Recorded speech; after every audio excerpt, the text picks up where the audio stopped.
Bonsoir, bonsoir à toutes, bonsoir à tous. Donc ce soir, je voulais vous parler d'un sujet en fait qui est vraiment super important, qui concerne tout le monde et tout le monde n'est pas forcément ouvert à ce sujet-là, c'est-à-dire le karma. C'est tout ce qui concerne le karma. Donc le karma, c'est ce qu'on appelle aussi les vies antérieures ou un autre vocabulaire, c'est les mémoires akashiques.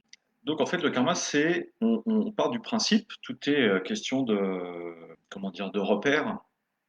Si on part du principe que la vie que nous avons aujourd'hui n'est que l'issue d'une succession d'autres vies, puisque nous avons eu d'autres vies avant celle-ci, donc à ce moment-là, on parle de karma. Suis-je victime de mon karma?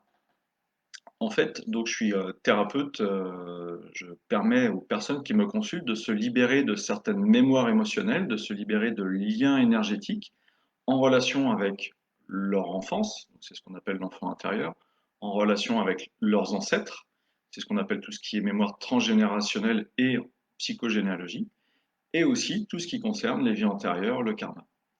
Et en fait, ce que j'ai pu observer, c'est que lorsque j'ai une personne qui me consulte pour tel ou tel sujet, quel que soit le sujet qu'elle veut, quelle que soit sa demande, quel que soit le sujet qu'elle veut aborder, eh bien, en fait, même si, par exemple, une personne a eu des souffrances durant son enfance, si elle a pu être privée de certaines choses qui aujourd'hui créent une sorte de traumatisme en elle, eh bien, en fait, je vais constater que il n'y a pas de hasard dans le fait que dans son enfance, elle ait vécu telle chose, et qu'aujourd'hui, à l'âge adulte, ça s'exprime sous telle forme. En fait, c'est que quelque part, il y avait comme une programmation qui conditionnait la personne à vivre ça. Et cette programmation, elle ne vient pas forcément des ancêtres, elle peut directement venir en fait d'une ou de plusieurs vies antérieures. Je peux vous prendre l'exemple d'une personne qui, par exemple, a subi énormément de violence de la part de sa mère quand elle était, cette personne quand elle était enfant. Disons que sa mère pouvait avoir une violence, exprimer une violence physique, une violence verbale, et donc évidemment elle en a souffert durant toute sa jeunesse. Ok. Et quand je cherche en fait à libérer cette personne de la violence, de l'influence de la violence de sa mère, eh bien ça peut bloquer. C'est-à-dire que c'est comme si en fait la mère que je vais incarner lors d'une constellation familiale en individuel, eh bien, ne va pas réussir à exprimer un certain mea culpa par rapport à son fils et vice-versa. Et donc, à ce moment-là, ce que je vais aller faire, c'est que je vais aller chercher, me dire, OK, eh bien, ces deux personnes-là, sûrement que dans une vie antérieure, elles ont vécu quelque chose qui fait que ça me verrouille ce qui s'est passé dans cette vie-ci. Je vais chercher dans cette vie antérieure, et là, d'un seul coup, quelque part, une nouvelle histoire s'ouvre, se présente à moi, et vient venir expliquer ce qui se passe dans cette vie-ci. Et donc, en fait, souvent, ça peut être des répétitions de scénarios de vie, tout simplement. C'est-à-dire que vous pouvez avoir deux personnes qui, dans cette vie-ci, ne s'entendent pas du tout, peuvent vraiment même se faire la guerre, peuvent avoir vraiment d'énormes contrariétés l'une envers l'autre, et c'est sans fin. Il peut y avoir des tentatives d'un côté ou de l'autre pour que ça aille mieux, mais en fait, généralement, ça ne se rétablit pas aussi facilement et comme on le souhaite. Et en fait, c'est vraiment parce qu'il y a une sorte d'énergie en relation avec une vie ou des vies antérieures qui fait que les deux personnes sont directement influencées par ça.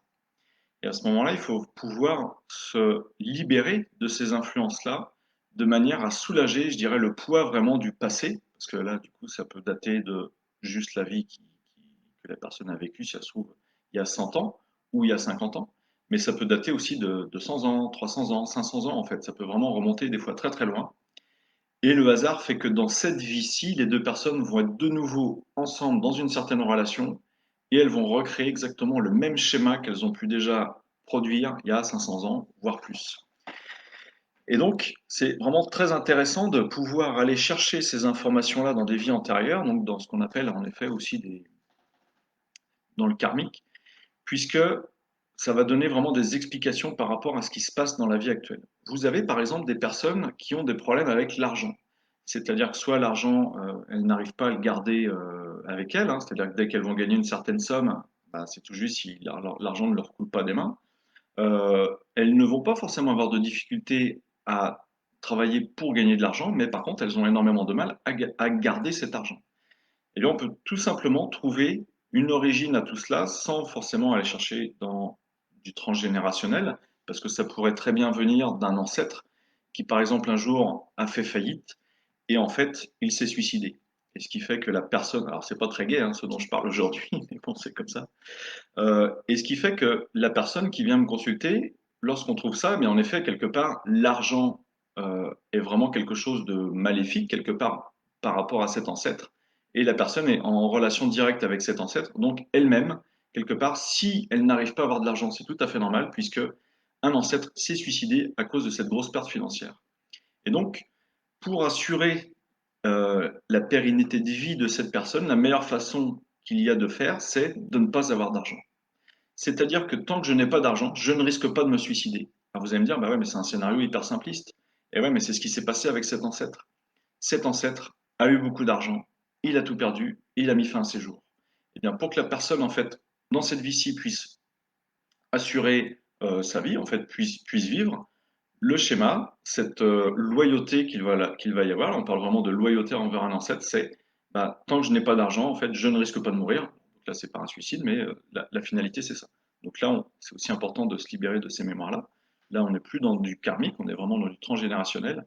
Mais dans du transgénérationnel, ce qui peut arriver, c'est que peut-être que la personne qui a vraiment des gros problèmes d'argent aujourd'hui, ce que je vais trouver souvent, c'est soit elle a été elle-même quelqu'un qui a volé les autres, quelqu'un qui a été très malhonnête avec les autres, et dans cette vie-ci, elle doit réparer son karma. Souvent, on va dire ça, c'est-à-dire que, tiens, cette personne-là, elle a un mauvais karma. Tiens, cette personne-là, faut qu'elle se méfie dans cette vie-ci, elle fait trop de méchanceté, ça va lui retomber dessus. Et en effet, des fois, on peut le constater lors d'une constellation, c'est-à-dire que lors d'une séance, c'est-à-dire que, si je prends l'exemple de l'argent, hein, évidemment, c'est-à-dire que la personne, en fait, aujourd'hui, elle a un gros souci avec l'argent, et ce qu'on va trouver dans une vie antérieure, c'est qu'en fait, elle a truandé énormément de personnes, elle a pu dilapider des personnes, elle a pu détrousser des personnes de tout leur argent, et donc aujourd'hui, on l'empêche, la vie qu'elle a aujourd'hui, en fait, l'empêche de gagner de l'argent. Et peut-être même, ça peut aller encore plus loin. Si cette personne, en fait, un jour, elle a de l'argent, elle se fait truander par une autre personne, et qu'on cherche une explication, eh bien, peut-être que pourquoi est-ce que dans cette vie-ci, cette personne se fait truander par telle autre personne, eh bien, on va s'apercevoir que dans une vie antérieure, soit c'est une répétition de scénario, et en effet, elle s'est déjà faite voler par l'autre personne, soit c'est elle qui a volé l'autre personne, et dans cette vie-ci, ça vient rétablir l'équilibre. C'est vraiment, moi, je parle vraiment de notion d'équilibre, c'est-à-dire que quand entre deux vies, il y a un déséquilibre, c'est-à-dire que là, par exemple, ici, j'étais quelqu'un de vraiment un mafieux, par exemple, quelqu'un qui dirigeait un clan et qui a semé la mort, qui a été obligé, qui a fait énormément de trafic, ok?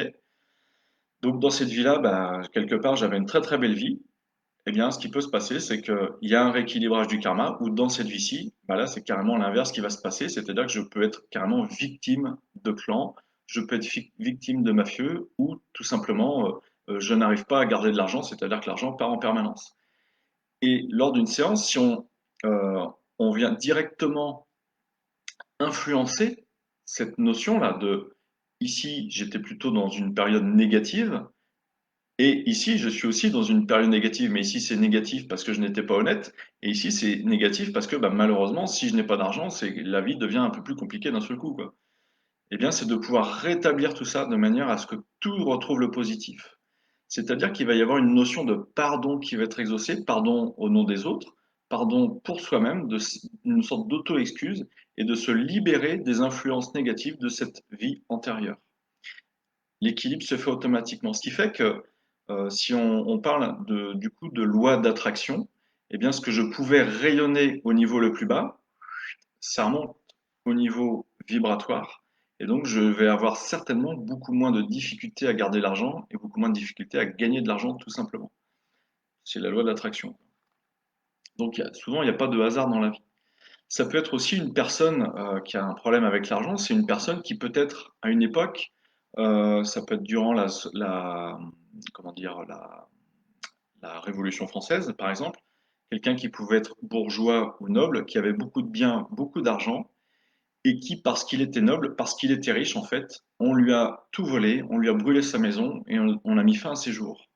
Donc quelle est la mémoire qui va rester? C'est ah, si j'ai trop de biens, si j'ai trop de valeur, je risque de mourir. Donc dans cette vie-ci, c'est exactement le même principe, c'est bah, pour vivre le plus longtemps possible, autant que j'ai le moins de biens possible, en tout cas que je n'ai pas trop de valeur. Et donc c'est une personne qui aura énormément de difficultés à avoir des choses de bien. Et ça peut être aussi quelqu'un, puisqu'on parle de valeur, ça peut être aussi quelqu'un qui va avoir énormément de mal à se donner de la valeur, à s'estimer elle-même. C'est-à-dire que ça va au-delà de l'argent, ça va au-delà des biens matériels, ça peut être des personnes qui vont avoir énormément de difficultés à s'estimer, tout simplement. Ok? Et tout ça, ça dépendra d'au moins une vie antérieure, voire plus. Et là où ça va vachement loin, en fait, c'est que se programmant, je dirais, à la vie que l'on va avoir aujourd'hui, s'il vient d'une vie antérieure, va directement attirer d'autres programmants par rapport à des ancêtres. Imaginons que dans une vie antérieure, vous ayez été enfermé dans une geôle, dans une prison, et que dans cette vie-ci, votre leitmotiv de vie, c'est d'être libre, de vous sentir libre. C'est-à-dire que l'enfermement, vous ne supportez pas, un confinement, par exemple, vous ne supportez pas, ça peut être aussi de la claustrophobie, ça peut très bien être aussi se dire, je n'arrive pas à m'engager soit en couple, soit au travail ou autre, parce que dès que je m'engage quelque part, j'ai cette sensation de ne plus pouvoir être libre. C'est-à-dire qu'il y a vraiment là la notion de liberté, il y a une influence qui peut être une incidence qui peut être multiple dans la vie de la personne et une influence qui vient au départ d'une vie antérieure où j'étais prisonnier. Et donc, j'étais enfermé, peut-être que la personne est morte dans son cachot directement, pieds et poings liés. Il y a cette première mémoire qui vient directement l'influencer, la conditionner dans cette vie-ci, qui vient conditionner son rapport à la liberté. Et comme par hasard, on va aussi trouver un ancêtre qui peut-être était le souffre-douleur d'une autre personne, ou bien qui quelque part était aussi emprisonné dans une relation et qui vient directement en loyauté avec la personne qui me consulte. Donc on va et pourquoi cet ancêtre vient influencer justement la personne qui me consulte? Eh bien tout simplement parce qu'elle vibre cette énergie-là, cette information-là de ah oui, et moi ce qui se passe c'est que j'ai vraiment un problème avec la liberté puisque j'ai été mis dans un cachot à une certaine époque.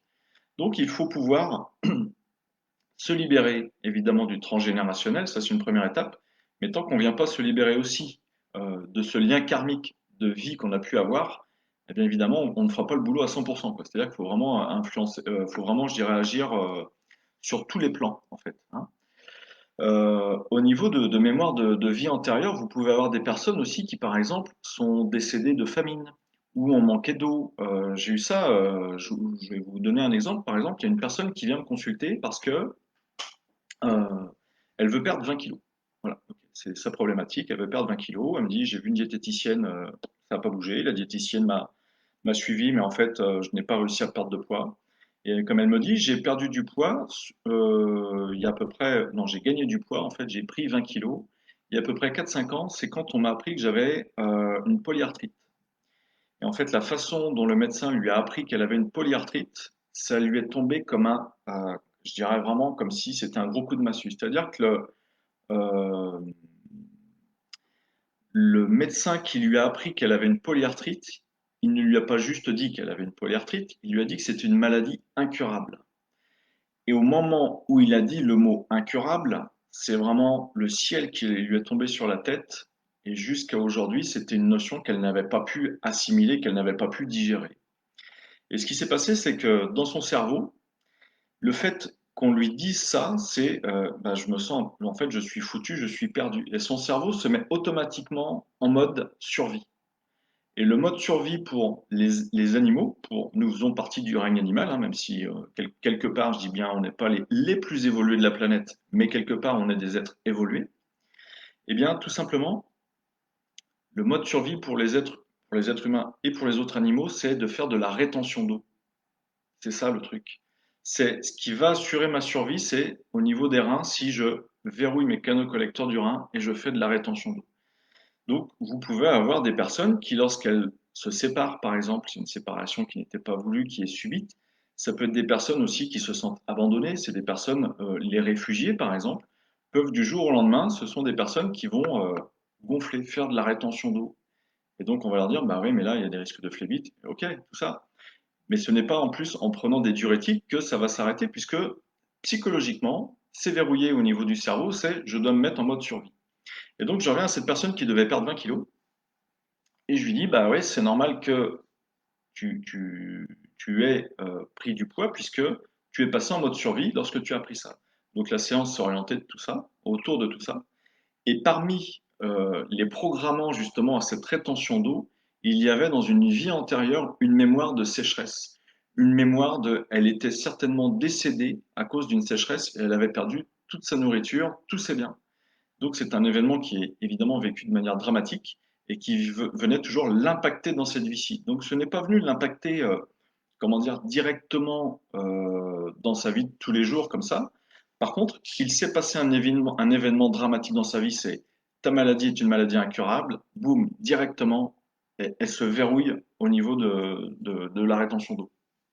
Donc ce que je lui dis, bah, c'est que pendant la séance, je lui dis, ben, là, on va faire en sorte de déverrouiller tes canaux collecteurs d'urine de manière à ce que tu puisses te libérer de ton eau. Et il y a de fortes chances, j'en étais sûr, en fait, que juste à la fin de la séance, ou même après qu'on évacue deux, trois blocages, eh bien, qu'elle aille directement aux toilettes parce que ça donne quasiment instantanément l'envie d'uriner, quoi.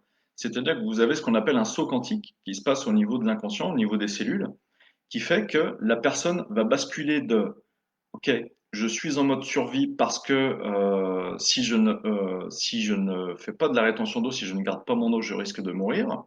Ah, bah non, en fait, c'est bon, je suis sécure, il n'y a plus de danger, je ne suis plus conditionné par toutes ces mémoires ancestrales ou karmiques, et donc je peux ouvrir mes canaux collecteurs d'urine. Et là, c'est direct, la personne va aux toilettes.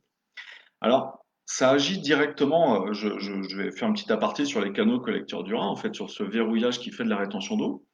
C'est que, en même temps, lorsqu'une personne subit ce phénomène-là, eh bien, si jamais elle a d'autres pathologies, vous avez tous les symptômes des autres ou de l'autre pathologie qui sont multipliés. Et ce qui fait qu'elle avait toujours des douleurs articulaires à cause de sa polyarthrite.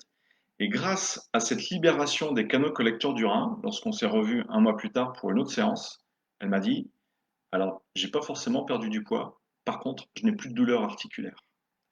Donc on avait quand même répondu à une partie de sa demande, c'est en effet, elle n'avait plus de souffrance par rapport à ses douleurs articulaires. Et ce n'est pas parce qu'elle prenait plus de médicaments, bien au contraire, elle n'avait plus de douleurs articulaires suite à la séance, parce que elle ne faisait plus, son programme de rétention d'eau n'était plus là. Donc après, on est allé aborder d'autres sujets.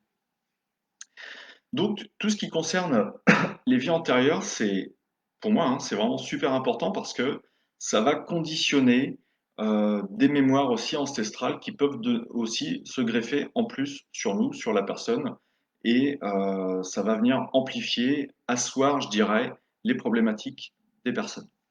Vous pouvez avoir aussi des gens qui me consultent par rapport au fait que, elles vont me dire, souvent c'est des femmes, elles vont me dire, je ne comprends pas pourquoi. J'attire souvent le même type d'hommes, ce sont soit des pervers narcissiques, soit des alcooliques, j'attire toujours le même type de mec, quoi. Ok. Bah, là, ce qui est super intéressant de travailler, justement, c'est sur ses vies antérieures. Alors, soit on va faire ses vies antérieures par rapport à chaque individu qu'elle a rencontré et qui lui a posé des problèmes, soit, en effet, pourquoi est-ce que dans cette vie-ci, il faut toujours qu'elle se tape des mecs qui sont un peu tordus, quoi. Eh bien, on va aller trouver la solution. Peut-être que jadis, c'était une femme qui était sadique envers les hommes. Peut-être que c'était une personne, donc là, c'est un rééquilibrage du karma. Peut-être qu'en effet, elle était vraiment, elle a pu peut-être torturer des hommes. Peut-être qu'elle était elle-même un homme qui torturait des hommes, ou c'était une femme qui torturait des hommes. Bref, tous les scénarios sont possibles, mais il n'y aura pas de hasard parce que dans cette vie-ci, forcément, à chaque fois, il faut qu'elle tombe sur des pervers ou sur des alcooliques ou autres, quoi. Donc c'est vraiment super intéressant. Alors évidemment, il peut y avoir d'autres conditionnements à tout ça. Comme je vous le disais tout à l'heure, ça peut être de l'ancestral, ça peut être des répétitions de scénarios par rapport aux parents aussi, hein, tout simplement. Mais je dirais qu'il y aura certainement vraiment une origine, la source de son problème viendra certainement d'une vie antérieure. Je reviens sur une personne qui, à la limite, cherche à perdre du poids, par exemple. Donc là, ce que je vous ai donné comme exemple, c'est par rapport à de la rétention d'eau, mais une personne en effet qui va avoir tendance à prendre du poids très facilement et qui va faire du coup, qui va transformer les calories en graisse pour faire des réserves.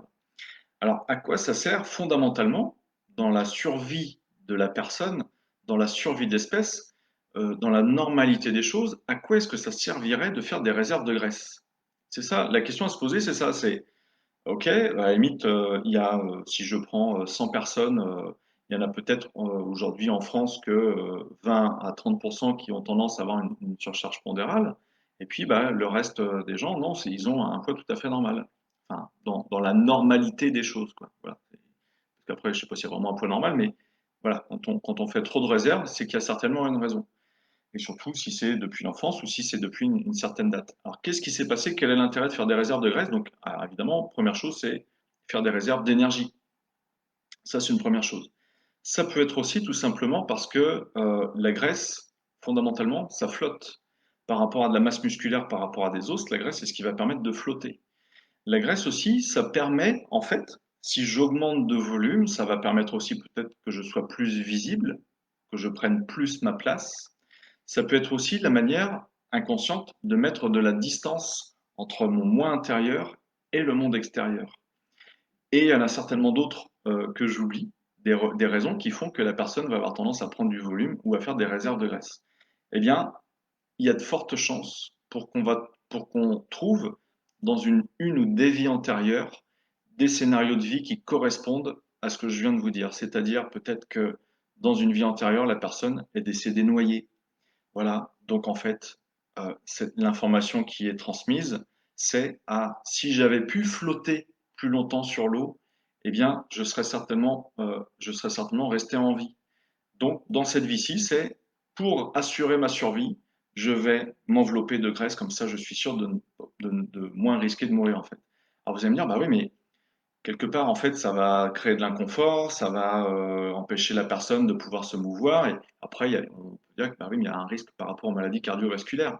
Ouais, tout à fait. Mais qui est-ce qui prend le pas? Quelle est l'influence primordiale qui vient là-dessus? C'est vraiment cette mémoire de vie antérieure qui dit, bah au moins, pour assurer ma vie le plus longtemps possible, je vais faire en sorte d'avoir de la graisse pour pouvoir flotter.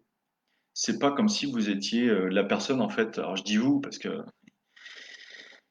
on est tous concernés par ça, quelque part, à plus ou moins un degré important, mais c'est pas comme si la personne, par exemple, était décédée dans un incendie, c'est pas comme si la personne était décédée, je sais pas, d'un coup de fusil ou des choses comme ça. Je reviendrai tout à l'heure sur un coup de fusil, j'ai un exemple super intéressant par rapport à ça. Si on prend par exemple une personne qui en effet fait de la graisse, là c'est pour faire des réserves. Eh bien peut-être que dans une vie antérieure, il y a une mémoire de famine. Il y a peut-être aussi une mémoire de je n'étais pas assez forte, je n'avais pas assez d'énergie pour pouvoir me défendre. Et donc la personne dans cette vie antérieure est décédée à cause de ça. Eh bien, ce qui va se passer, c'est que dans cette vie-ci, c'est OK, je vais faire en sorte d'avoir des réserves d'énergie pour pouvoir me battre le plus longtemps possible. En fait, tous les scénarios sont possibles. Euh, c'est juste que c'est la magie de pouvoir découvrir qu'est-ce qui conditionne la problématique de la personne dans cette vie actuelle. Si je viens sur le sujet en effet du coup de feu, c'est parce qu'un jour j'ai une personne qui me consulte par rapport à une problématique et je lui dis en fait inconsciemment tu as une énorme peur du danger qui viendrait de derrière. Et elle me dit bah ouais c'est vrai que je me méfie souvent qu'il n'y a rien derrière moi. Je ne supporte pas qu'on se mette derrière moi, qu'on me colle derrière.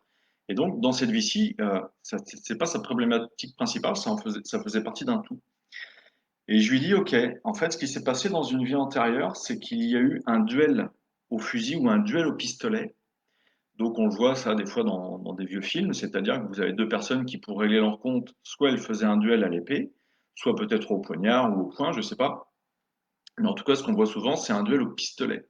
Et ce qui se passe, c'est que dans cette vie antérieure, il y a eu ce duel au pistolet, mais l'autre a tiré, il lui a tiré dans le dos, il l'a tué avant qu'elle ne se retourne.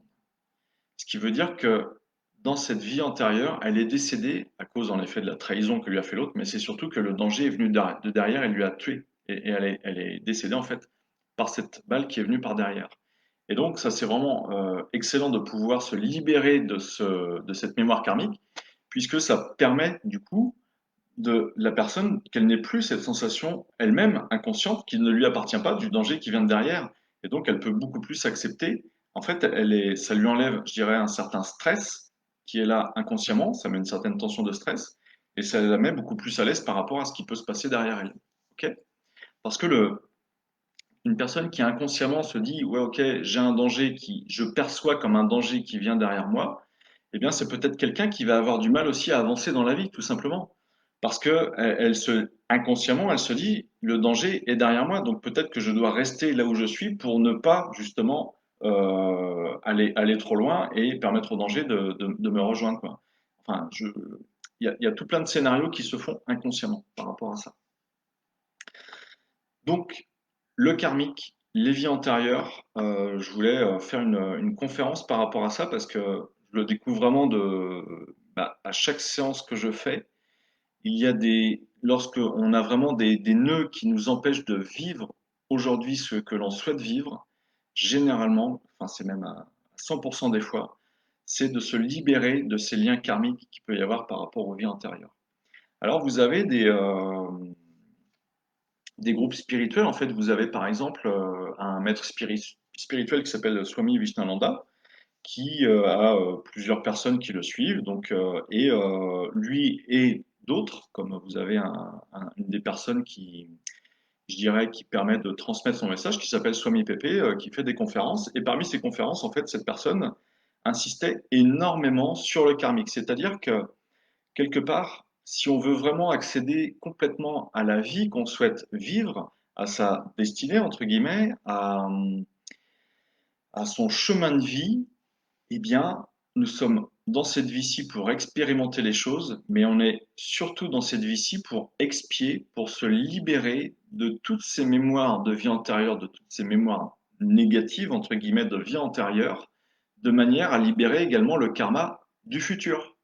C'est-à-dire que plus je vais me nettoyer, j'aime pas trop ce terme, mais il y en a qui l'emportent, qui l'emploient quand même, c'est plus je vais me nettoyer de mon passé, eh bien je vais en effet avoir une vie dans cette vie-ci qui sera plus épanouie, plus agréable, mais également je fais le travail pour le reste. Alors ça, je suis tout à fait d'accord, ça se vérifie quasiment tous les jours, quoi. Sachant que le karma, ce n'est pas non plus que des informations négatives. C'est-à-dire que peut-être que si aujourd'hui vous êtes super à l'aise, vous avez une excellente dextérité pour être artiste, pour jouer de la musique, vous êtes très habile de vos mains pour faire certaines choses en bricolage, ou pour vous les chiffres, ça vous parle énormément, vous êtes très à l'aise avec les enfants, vous avez énormément d'imagination, vous êtes en connexion avec la nature, par exemple. Vous avez aussi beaucoup de personnes qui aujourd'hui, je dirais, développent leur capacité intuitive, vont développer leur capacité de guérison, d'accompagnement. Eh bien, ça, ce n'est pas que grâce à vous dans cette vie-ci, c'est aussi certainement grâce à des vies antérieures où vous avez su exploiter énormément de domaines, énormément de compétences, c'est-à-dire que peut-être que dans une certaine vie, vous étiez un charpentier, menuisier, charpentier. Dans une autre vie, peut-être que vous étiez bonne sœur, donc là, vous avez développé l'altruisme, par exemple. Vous avez développé la foi, alors c'était la foi envers Dieu, et peut-être qu'aujourd'hui, c'est vous avez foi en vous, tout simplement, quoi. Vous avez pu être différentes professions ou exercer dans différents domaines. Peut-être que vous aviez une énorme dextérité à élever des animaux et aujourd'hui, en fait, eh bien, c'est très facile pour vous d'être bien avec les animaux. Donc, je vous dis ça parce que il n'y a pas que le côté négatif des vies antérieures du karma, il y a aussi tout ce que vous avez pu euh, faire évoluer en vous dans ces vies antérieures, tout ce sur quoi vous avez pu travailler, tout ce que vous avez développé dans ces vies antérieures, qui va vous être profitable dans cette vie-ci. Et là, c'est pareil, vous pouvez non pas vous libérer de ces énergies de vie antérieure, mais vous reconnecter à ces vies antérieures. C'est-à-dire que c'est comme si vous faisiez partie d'un égrégore qui vous est propre, et donc, vous avez différentes difficultés dans cette vie-ci à vous épanouir, mais votre égrégore, c'est, OK, non, non, moi je suis là pour être heureux, pour pouvoir m'épanouir et pour pouvoir accéder à une certaine liberté d'agir, une certaine liberté de penser, toutes sortes de libertés, en tout cas, qui me permettent de vivre ma propre vie. Et donc, vous pouvez aussi vous reconnecter à ces égrégores positifs qui font que dans d'autres vies, vous avez exploité tel ou tel domaine, vous étiez super performant dans tel truc, peut-être que vous avez été un excellent orateur ou un excellent écrivain, et que si aujourd'hui vous voulez retrouver une certaine aisance à écrire, une certaine aisance à vous exprimer, l'information elle est là. Elle est là dans une vie antérieure ou des vies antérieures. Si vous vous reconnectez à ces énergies positives de vie antérieure, eh bien à ce moment-là, ça va faciliter dans cette vie-ci vos aisances à vous exprimer, si c'est par rapport à l'oration, à faire de l'écriture, si c'est écrivain, et j'en passe et des meilleurs, quoi. C'est juste ça. Si vous avez été un excellent sportif dans une vie antérieure et que dans cette vie-ci, bah, vous voulez avoir des performances sportives, avoir accédé à un certain niveau, eh bien, vous pouvez très bien vous reconnecter à ce que vous avez appris dans cette vie antérieure de manière à en profiter directement. Voilà. Est-ce que vous avez des questions? Comment on fait pour se dire, bah ouais, c'est bien ce qu'il nous dit, dans une vie antérieure, il y a eu ci, il y a eu ça, mais d'une, est-ce que c'est vrai? Comment il fait et comment ça se passe pour se libérer ou pour se reconnecter? C'est ce qu'on appelle de la canalisation. Alors, j'organise ce qu'on appelle des constellations familiales et systémiques en groupe. J'en fais aussi en individuel. Là aujourd'hui, il y avait un atelier où je permettais aux gens de canaliser, voilà, de s'ouvrir à ses sens, à ses ressentis. Et donc, en fait, bah, ça s'apprend, hein. C'est comme demain, vous dites, j'ai envie de faire un marathon d'ici un an ou d'ici 2 ans. Ok, c'est votre objectif. Eh bien, faut vous y mettre dès aujourd'hui. Si vous vous y préparez un an à l'avance, je pense que le marathon est tout à fait possible. Il y a même certaines techniques qui sont beaucoup plus soutenues, où en 3 ou 4 mois, quelqu'un peut se préparer à courir un marathon. Eh bien là, c'est exactement pareil. Si vous vous dites, bah ok, je voudrais apprendre à canaliser, à pouvoir libérer les personnes de telle et telle énergie, ça s'apprend. Donc ça s'apprend comment? C'est déjà travailler sur le lâcher prise, travailler sur ses propres peurs, travailler par rapport à la peur de la mort qu'on peut avoir, sa relation à la mort à la fin de vie, travailler sur tout un tas de notions qui vont permettre en fait de lâcher prise et de se connecter à ces informations, à ces énergies. Donc lorsqu'une personne vient me voir par rapport à une problématique, si c'est une problématique de phobie d'un animal, par exemple la phobie des chevaux, pourquoi est-ce qu'une personne a la phobie des chevaux? Et elle va me dire, bah non, dans mon enfance, j'ai toujours habité en ville, j'ai jamais vu de film qui parlait de chevaux où il y a eu des accidents, j'ai même pas vu l'homme qui murmurait à l'oreille des chevaux parce que on m'a dit qu'il y avait un accident avec un cheval et ça m'aurait été insupportable, ok? Eh bien, je vais me dire, ok, qu'est-ce qui dans une vie antérieure de telle personne peut venir influencer sa phobie des chevaux. Et là, je vais en fait avoir ce qu'on appelle développer ces clairs ressentis. Donc, ça peut être de la claire audition, de la claire vision, du clair ressenti physique, émotionnel. Et tout ça, ça s'apprend. Ça, c'est comme un muscle qu'on va venir entraîner tous les jours. C'est comme si je voulais faire une compétition sportive. Eh bien, je m'entraîne tous les jours, de manière intense ou de manière beaucoup plus calme. Et puis, je fais des temps de pause. Et en fait, si on veut être sportif de haut niveau ou tout simplement pouvoir courir 10 km dans 6 mois, eh bien, on va développer certaines capacités musculaires. On va aussi prendre soin de soi parce qu'on va prendre soin de son alimentation. On va faire différentes choses qui vont nous amener justement à être dans cette performance-là. Et là, plus je m'entraîne à écouter mes ressentis, plus je m'entraîne en fait à lâcher prise et à laisser venir les informations, eh bien, meilleur je deviens justement pour pouvoir canaliser ça. Et après, là, pour libérer des personnes, c'est une étape supérieure, mais ça se fait sans problème, quoi. C'est juste que ça s'apprend. Bonsoir, c'est là où c'est facile pour nous. Et comment savoir dans tel domaine? En fait, bah, c'est une personne qui vient me consulter, généralement, c'est qu'elle vient me dire, elle me dit, euh, il y a des choses qui vont bien dans ma vie, et puis il y a des choses qui ne me plaisent pas dans ma vie, et j'ai envie de me libérer de ça. Ok. Donc en fait, c'est ça la demande. Donc ça peut être me libérer parce que je suis stressé au boulot, parce que je ne sais pas quel choix faire, si je dois changer de boulot ou pas, parce que je suis avec un conjoint, un coup ça va, un coup ça va pas, ou parce que est-ce que c'est le bon conjoint, est-ce que ceci, enfin voilà. Après les questions sont vraiment très diverses et variées. Donc c'est la personne si la personne est complètement épanouie et puis qu'elle est complètement heureuse, en fait je la verrai pas. C'est ça le truc. Bien que j'ai une fois un monsieur qui est venu me voir et me dit, ben, moi dans ma vie tout va bien. Je viens juste en fait pour anticiper le fait que je ne veux pas qu'il y ait des mémoires qui viennent m'influencer plus tard et que ça me retombe dessus. Alors je lui ai dit, bah ok, j'entends ta demande, mais ce qu'il y a, c'est que je veux pas. t'influencer en te disant, bah tiens, il y a ci, il y a ça, et après, lui, en fait, il va cogiter, il va se dire, en fait, je n'avais pas envie de lui trouver des problèmes là où il y en a pas, et de lui mettre ça dans la tête. Donc, on a échangé, on a fait différents soins, enfin, soins énergétiques, on a rétabli certains équilibres pour renforcer, en tout cas. Et à un moment, en fait, il y avait une bougie d'allumée, je l'ai mise entre nous deux, je lui ai demandé de jouer du tambour, et en fait, je l'ai vu, lui, dans une vie antérieure, comme quoi il était vraiment un très puissant guerrier, et en jouant du tambour, en fait, il refaisait une cérémonie de guerre qu'il a pu vivre dans une ou plusieurs vies antérieures, il y a plusieurs centaines d'années de ça. Et quelque part, comme je lui ai dit, bah, c'est quelque part, tu as cette notion de guerrier en toi, c'est-à-dire que tu es vraiment quelqu'un qui est dans l'action, tu es quelqu'un de combatif et tu peux te battre. Et une de ces petites problématiques qu'il pouvait avoir, bah, c'est qu'aujourd'hui, il se laissait peut-être un peu trop vivre. C'est-à-dire qu'on lui avait soumis deux, trois trucs et il s'y tenait et en fait, quelque part, il était trop sage, quoi. C'est ça le truc, quoi. Donc la séance a consisté quelque part à ce qu'il se reconnecte à qui il est réellement, de manière à pouvoir avancer dans la vie. Voilà. J'espère que j'ai répondu à ta question, Eran. Donc Manuela qui me pose une question. Par rapport à ce que tu me soumets comme problématique, bah, tu vois, je vais te répondre par rapport à différents plans. C'est quoi? C'est, OK, j'ai des difficultés à avoir un ou des enfants.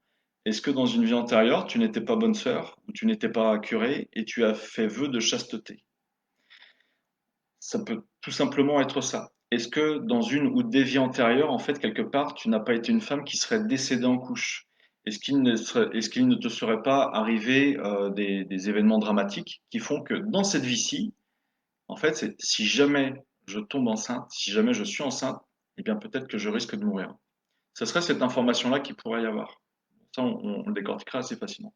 Et du coup, ce qui peut se passer, c'est que par rapport à des ancêtres, eh bien, si ça se trouve, tu as des tantes ou des grands-mères, des arrière-grands-mères qui, en effet, ont eu 10 enfants, 15 enfants dans des générations lointaines et elles en avaient ras-le-bol d'avoir des enfants. Et en fait, la loyauté que tu as envers elles, c'est les enfants, j'en peux plus. Voilà, tout. En fait, il y a plein de conditionnements qui peuvent venir se greffer. Et tout ça, évidemment, il faut s'en libérer. Et ça va venir directement agir sur ton corps physique, quoi, puisque ça agit très bien par rapport à des pathologies qui se déprogramment. Donc là, toi, c'est pas évidemment, c'est pas une maladie. C'est juste que tu ne réponds pas à ton programme biologique de survie d'être vivant, puisque quelque part, si nous venons ici sur Terre, c'est pour perpétuer l'espèce, pour perpétuer le clan, pour porter des noms, et en fait pour permettre à l'espèce de continuer de vivre. Donc on est là pour nous reproduire. Et toi, en fait, là, il y a un truc qui bloque, tu ne peux pas répondre à ce programme-là. Donc on va aller chercher ce qui se passe, et on peut même aller directement chercher sur tes ovules, sur ton utérus, directement incarner l'utérus pour voir ce qui se passe, s'il n'est pas en stress, sur tes ovules, s'ils sont pas en stress. Voilà, directement sur l'organe, sur la cellule même, quoi. Ok? Plus je fais du mal à mon corps physique et psychique, bah ouais, parce que là, du coup, il y a vraiment une dualité. Et le fait d'aller chercher dans des mémoires antérieures ou chez les ancêtres, eh bien, ça va permettre de recréer une unité. Ok, il y a une paix qui doit s'installer.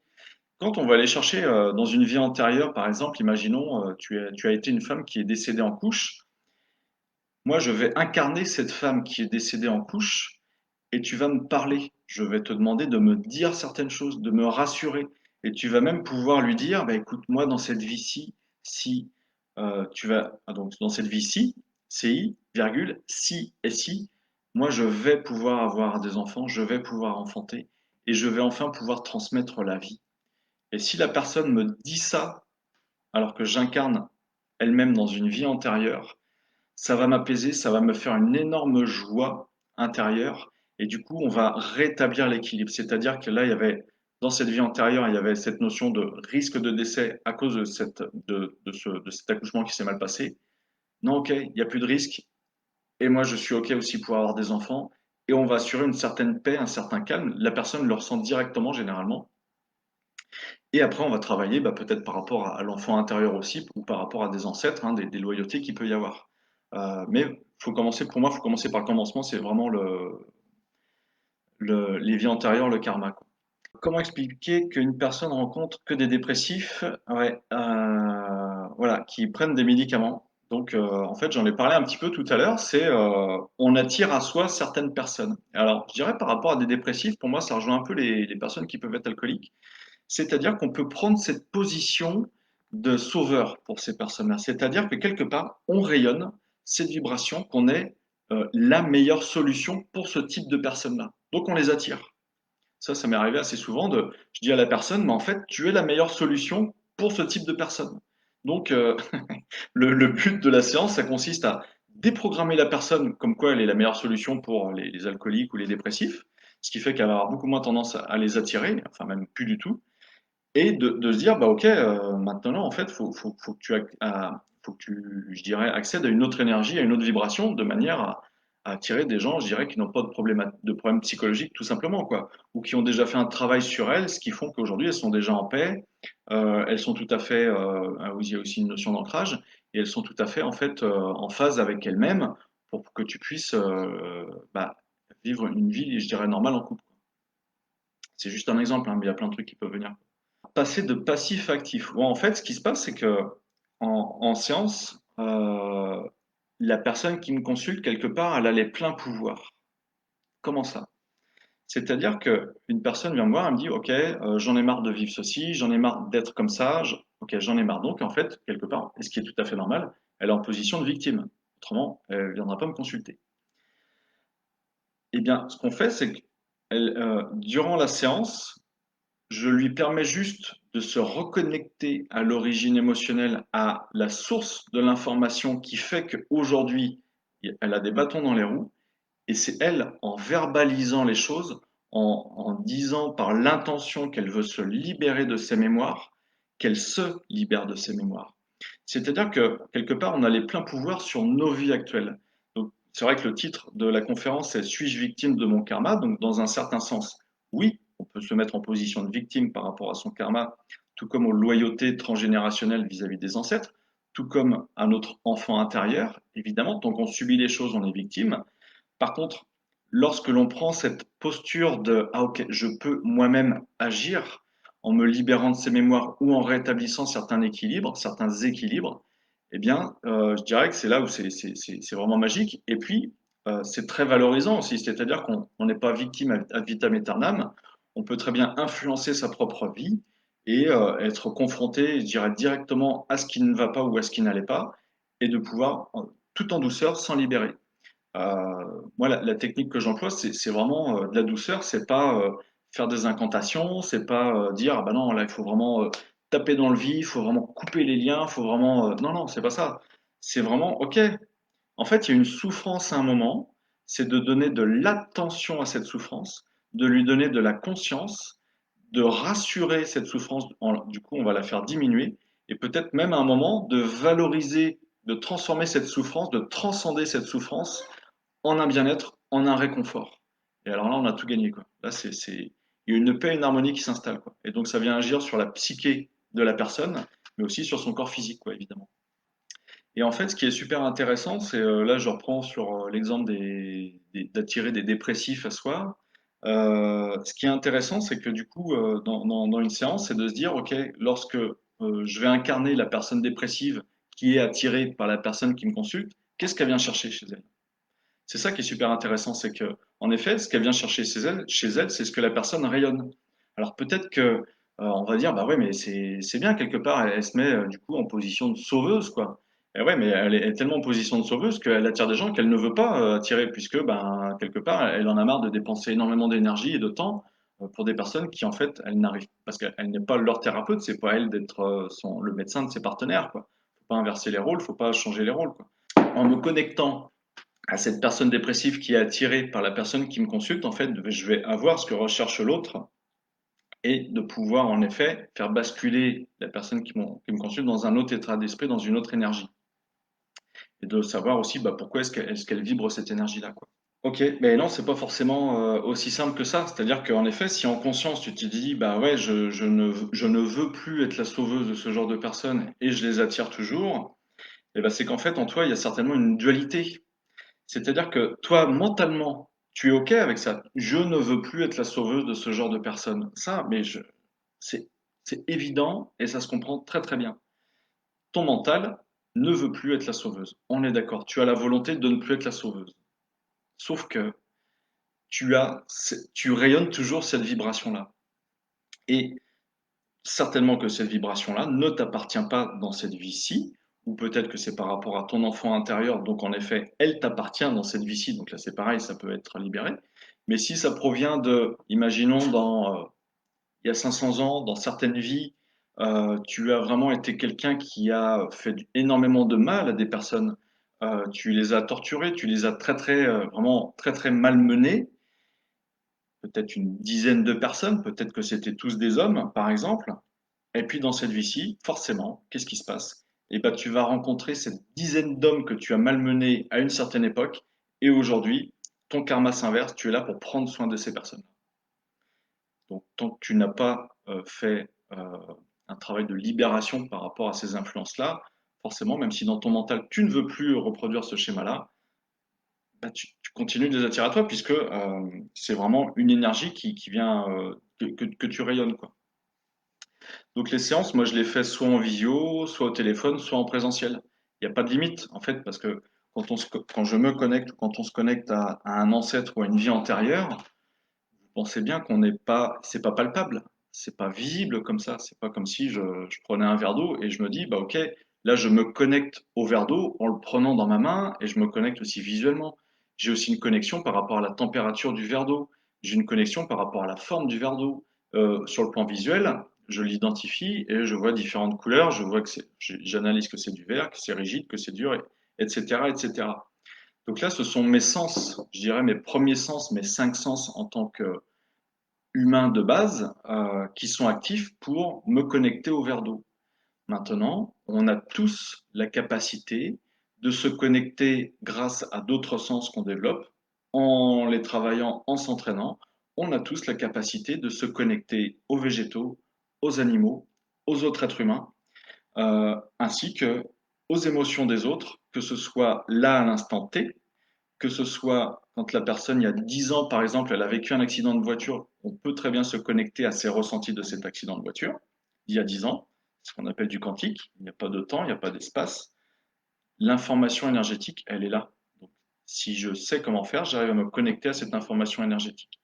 Et je peux aussi, du coup, me connecter, si mon mental est OK avec ça, si je ne me mets pas de limite, je peux me connecter à un ancêtre qui a énormément souffert et qui s'exprime au travers de cette personne par une loyauté et libérer tout ça. De même que je peux me connecter eh bien, en 1871, en effet, alors, avoir les dates, c'est un peu plus compliqué, mais juste avoir le ressenti émotionnel, le vécu qui influence la personne aujourd'hui, on peut se connecter à ça. Alors, justement, Carole, on en reparlera. En PNL, en effet, on ne parle pas à la forme négative. Il faut faire que de tournures de phrases positives. Sauf que, imaginons, tu dis demain à quelqu'un, je ne t'aime plus ou je ne t'aime pas. L'inconscient, c'est une chose, l'énergétique, c'en est une autre. C'est-à-dire que la négation prend toute sa valeur. Le ne prend toute sa valeur. C'est-à-dire qu'entre dire à quelqu'un je t'aime et dire à quelqu'un je ne t'aime pas, on n'est pas du tout dans la même énergie. Et là, comme on est sur du quantique, on ne travaille pas que sur l'inconscient, on travaille sur tout le reste et qui est vraiment une expression énergétique de l'être ou des êtres. Et ça va venir, comme la vibration énergétique va changer, ça va venir directement influencer l'inconscient. Un peu trop d'hommes que j'ai torturés dans mes vies antérieures. Mais ouais, on n'est pas parfait. Je ne suis pas parfait non plus. Et en fait, on a eu des milliers et des milliers de vies. Donc, tu as certainement torturé des hommes. Tu as sûrement été torturé plein de fois par des hommes aussi. Voilà, c'est juste ça. Donc, comme je vous le disais, il n'y a pas que des mémoires, des informations négatives de vie antérieure. Il y a aussi tout un tas de notions positives auxquelles on peut se reconnecter. Et généralement, les personnes, du coup, lorsque vous vous reconnectez à une certaine énergie qui vous appartient, qui est la vôtre, eh bien, le transfert se fait super bien et la personne peut dire, waouh, ok, il y a vraiment cette notion qui se fait. Et ça vient aussi travailler sur l'ancrage. C'est-à-dire que quand je me reconnecte à mes capacités de vie antérieure, ça me permet aujourd'hui, ici et maintenant, de profiter de ça et ça m'assure un meilleur ancrage aussi dans qui je suis.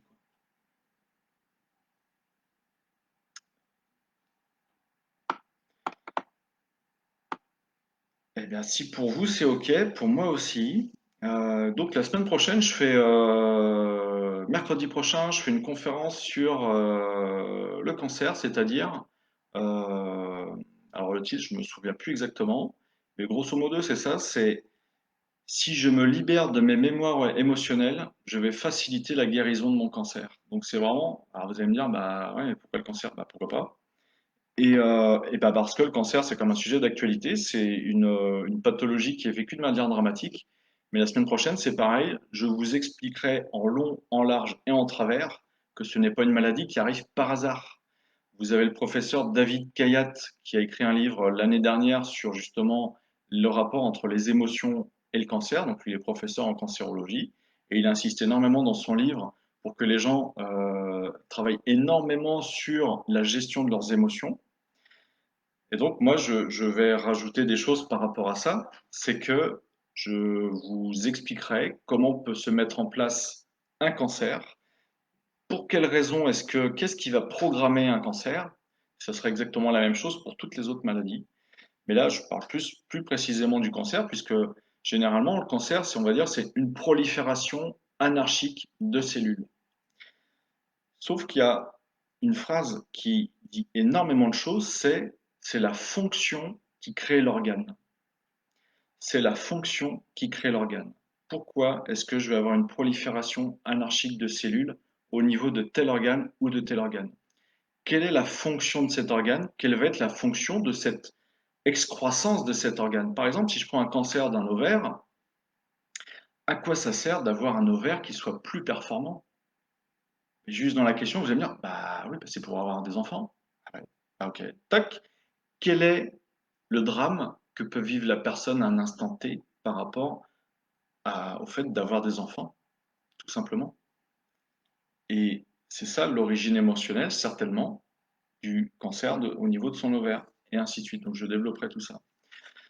J'ai une personne, par exemple, qui m'a consulté pour une endométriose. C'est une endométriose, donc ça provoque énormément de douleur chez la femme par rapport au moment des règles, hein, et puis ça peut compromettre aussi, remettre en cause le fait d'avoir des enfants. Et elle me dit, en fait, j'ai de l'endométriose depuis que j'ai l'âge de 13 ans. Ah bah je lui dis, ouais, ok, mais pour moi, l'âge de 13 ans, ce n'est pas toi qui est en conflit émotionnel actif, c'est-à-dire qui vit de manière dramatique euh, la notion d'enfant. Ça ne t'appartient pas. En fait, c'est depuis ses premières règles qu'elle a eu une énorme souffrance par rapport à cause de l'endométriose. Je lui dis, là, tu es en loyauté directe avec des ancêtres, c'est obligé. Donc on est allé chercher chez des ancêtres qu'est-ce qui pouvait programmer ça, dans des vies antérieures, qu'est-ce qui pouvait programmer ça. Et là, je vous partage une partie de la séance, c'est que dans une vie antérieure, elle avait cette notion de devoir porter plein d'enfants pour les nourrir. C'est comme si c'était elle qui devait élever plein d'enfants. En fait, elle se retrouvait plein d'enfants, elle devait s'occuper de tous ces enfants, les porter. Et cette information-là a fait chez elle que d'une, elle avait une deuxième membrane dans l'utérus, comme si quelque part il y avait un deuxième utérus qui était limite à se faire. Vous avez certaines femmes qui ont deux utérus. Elle n'en avait pas deux vraiment concrètement en parlant, mais elle avait la deuxième paroi en fait qui était là. Donc une capacité à pouvoir avoir, euh, elle ne peut pas évidemment avoir deux enfants en même temps dans chacun des utérus, encore que, mais c'est juste la symbolique, c'est pour assurer perpétuer l'espèce et par rapport à cette vie antérieure, je dois porter plusieurs enfants. Ok. Eh bien, la nature a fait en sorte qu'elle puisse avoir, à la limite, deux utérus, ou presque. Et puis, ce qui se passe, c'est que l'endométriose, comme le dit le mot de la pathologie, c'est l'endomètre, I-Y-ose.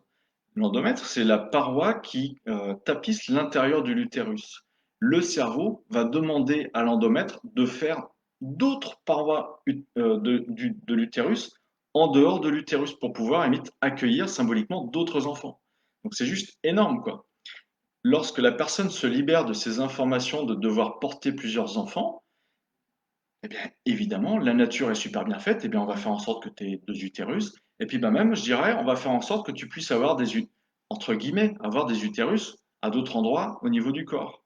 Donc, c'est super important de la libérer de ces mémoires émotionnelles-là de vie antérieure pour permettre justement à son corps physique d'arrêter cette prolifération anarchique de cellules de l'endomètre autour de l'utérus, autour des ovaires, et donc d'arrêter les douleurs. Et généralement, au niveau de l'endométriose, c'est super efficace en une séance.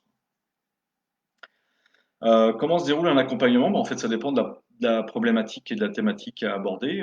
Il y a certaines pathologies en 1 heure de séance, c'est fait, on n'en parle plus. La personne, on se recontacte 3 semaines, 1 mois plus tard, et puis dit bah non, c'est bon, les résultats sont OK, la prise de sang est OK. Enfin voilà, quoi, ça peut être assez rapide en 1 mois. Puis bah, pour d'autres, non, c'est plus long. Parce que tout dépend ce que vit la personne. Si c'est par rapport à une pathologie, par exemple, bah, je reprends l'endométriose, en fait, c'est que la personne, sauf pour la dame là, qui avait de l'endométriose depuis son âge de 13 ans, puisque ça ne lui appartenait pas, mais j'ai fait aussi une séance à une personne qui habite à La Réunion, donc on a fait ça en visio, et en fait, elle était en conflit émotionnel actif. C'est-à-dire que son conjoint n'habitait pas avec elle à La Réunion, il habitait en France. Et en fait, le conflit émotionnel, c'est je ne suis pas au bon endroit pour avoir un enfant, je ne suis pas avec le bon partenaire pour avoir un enfant, la situation matérielle n'est pas la bonne pour avoir un enfant. Donc inconsciemment, ce qui se passe, c'est que je ne peux pas ou je ne peux pas faire un enfant dans le nid, mais je vais le faire en dehors du nid. Donc je fais des cellules endométriales en dehors du nid. Voilà. Et donc, comme c'est un conflit actif, eh bien, ça peut prendre un peu plus de temps parce que il faut d'abord que il y a la séance qui va venir intervenir, mais c'est aussi la perception que la personne a de son environnement, de son système. Donc, c'est des constellations familiales et systémiques, dans le sens où son système, c'est sa perception des choses. Pour elle, elle ne peut pas avoir un enfant avec par exemple, elle n'est pas au bon endroit. L'appartement est trop petit. euh, Elle ne peut pas avoir un enfant parce qu'il n'y a qu'une seule chambre, par exemple. Eh bien, euh, quelque part, tant qu'elle habitera dans cet appartement trop petit, elle fera de l'endométriose. Sauf que si dans sa psyché, elle arrive à se dire, en fait, si je peux accueillir un enfant dans cet appartement si je l'aménage différemment. Je serais même super contente d'avoir un enfant dans ce lieu-là. Là, du coup, je dirais, il y a un basculement qui se fait dans son inconscient et dans sa conscience, et d'un seul coup, le cerveau n'envoie plus l'information aux cellules endométriales de se faire ailleurs, puisque la personne est tout à fait OK avec son environnement, avec le système dans lequel elle vit. Donc, c'est vraiment c'est au cas par cas. Sachant que en une séance, on fait quand même pas mal de choses, mais évidemment, voilà, moi je fais des séances de 1 heure, je peux faire des séances de 2 heures, mais généralement la première séance c'est 1 heure, quoi, parce que ça peut venir quand même pas mal secouer la personne, ça fatigue aussi, et donc voilà, pour une première séance, 1 heure, généralement ça suffit largement. Et après, si c'est une séance sur un enfant, 1 heure peut suffire, mais les enfants, en fait, sont beaucoup plus perméables à ce type de technique. C'est-à-dire qu'ils ont, autant nous les adultes, généralement, on s'est recouvert de plein de carapaces pour se protéger, voilà, parce on a vécu différentes choses. Un enfant, lui, son inconscient est beaucoup plus ouvert et quelque part, il est beaucoup plus influençable par justement ces transferts d'énergie, ces libérations qu'il peut y avoir. 21h03, je me libère, je vous libère de moi-même. J'espère que ça vous a plu. Merci à vous d'être bah voilà, d'être venu. Vous pouvez donc la vidéo, elle est en replay en permanence sur Facebook. Donc soit vous pouvez la revoir, soit vous pouvez la partager, dire à des gens bah voilà, tiens, il y a un truc ça pourrait te plaire parce que j'ai beaucoup de personnes en fait qui me consultent, qui me disent bah j'ai déjà essayé ça, déjà essayé ci, et il y a rien qui marche. Bah je dis ouais, mais en fait quand t'as pas ces notions, cette conscience que l'information dont tu dois te libérer, elle vient d'une vie antérieure ou d'un ancêtre, bah, tu peux faire tout ce que tu veux, tout ce qu'il faut comme thérapie, comme technique. En fait, on va pas directement agir sur l'origine du problème, quoi. Voilà, on vient juste mettre un petit peu de pommade sur un bobo, mais en fait, vraiment l'origine du problème, la source du problème, on va pas la soulever. Donc, c'est important d'aller voir ce qui se passe en amont. Ok? Bon, bah, vous étiez super sympa. Merci pour les questions. Et puis, bah, bonne soirée à tout le monde et vraiment au plaisir. Donc, semaine prochaine. Bonne nuit. Ciao.